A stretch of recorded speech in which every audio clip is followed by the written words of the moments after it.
ఈ ఫిల్టర్ని ఏదో ఒకటి చేస్తారు ఈరోజు. మామ ఈరోజు ఈ ఫిల్టర్ని పగలగొట్టేస్తా. ఏం చేస్తున్నారు? 10,000 స్వామి ఫిల్టర్ ఎందుకు దాన్ని పగల కొడుతున్నావా?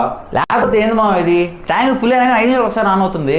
ఇది వాటర్ ప్యూరిఫై చేసేదేమో కానీ వేస్ట్ నీళ్ళు పోతానే ఉన్నాయి. నాకు వాటర్ బిల్ అదిరిపోతుంది. వాడు సర్వీస్ వాడికి ఫోన్ చేసాం 1000 రూపాయలు అడుగుతున్నాడు. దీని బదులు కింద 20 రూపాయలు క్యాన్ తెచ్చుకోవడం మేలు అనిపిస్తుంది. అదంటరా స్వామి నీ బాధ. నేను చూస్తా ఉండు, ఊరికి ఆన్ అవుతుందంటే ఎక్కడో వాటర్ లీక్ అవుతా ఉంటాయి, ట్యాంక్ లో నుంచి వాటర్ పోతా ఉంటాయి. చెక్ చేస్తా. అంటే ఇది ట్యాంక్ అనమాట. దీంట్లో నుంచి మనకి వాటర్ లీక్ అవుతా ఉంటాయి.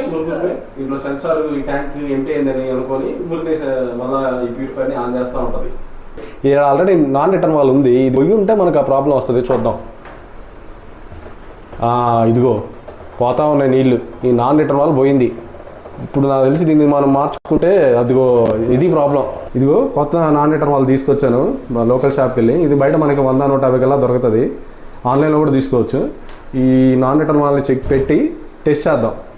సో మనకి ఇక్కడ యారో మార్క్ ఉంది కదా, ఇది వాటర్ వెళ్ళి పైకి వెళ్ళాలి, అంటే వాటర్ ఫ్లో అయ్యే డైరెక్షన్. సో ఇది మనకి ట్యాంక్లోకి సెట్ చేస్తున్నాము. ఈ ట్యాంక్లోకి సెట్ చేసిన తర్వాత ఫిల్టర్ పైప్ని కనెక్ట్ చేస్తున్నాం. ఇప్పుడు చెక్ చేద్దాం ఆన్ చేసి. ట్యాంక్ ఫుల్ అయింది. ఇప్పుడు చెక్ చేద్దాం మనకి ట్యాంక్లో నుంచి వాటర్ రిటర్న్ వస్తుందో లేదో. అండ్ కొత్త నాన్ రిటర్న్ వాళ్ళు బిగించాం కదా, చూద్దాం.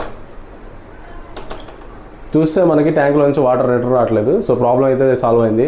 సో మీ ఇంట్లో కూడా వాటర్ ప్యూరిఫైర్కి ఇలా వాటర్ వెంటనే ఊరికనే లీక్ అవుతా ఉంటే మీరు ఇది చేంజ్ చేసుకోండి. Thanks for watching this video.